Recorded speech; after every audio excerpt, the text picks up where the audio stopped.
In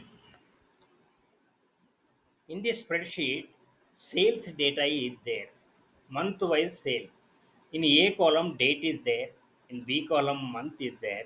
In C column, day is there, and that particular date, what day is that?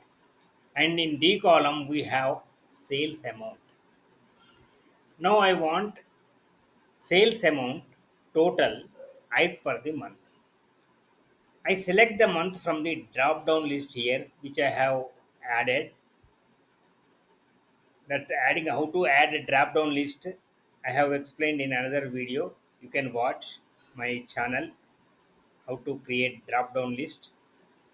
So now I change the name September. See, total amount is changed. How is it happening?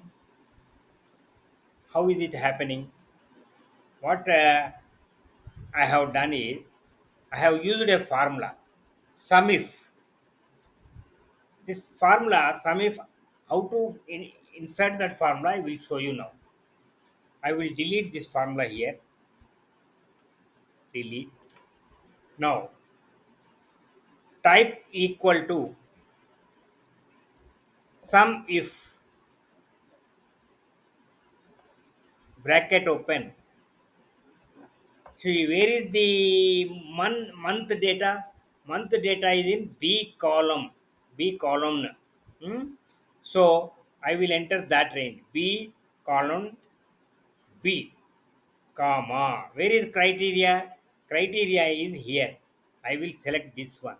Now that is selected. G10. And where is the amount data? That is in D column. So again D colon D. Close the bracket. Enter. You have got the amount here. So if you change the month, data will change. Say you change November. November data. So like this, month wise total we can find out with the help of SUMIF formula. Syntax I have told you is equal to SUMIF bracket open, range you have to select, then comma, criteria you have to enter, then comma, which data is to be summed up. That data range you have to select, close the bracket and enter. That is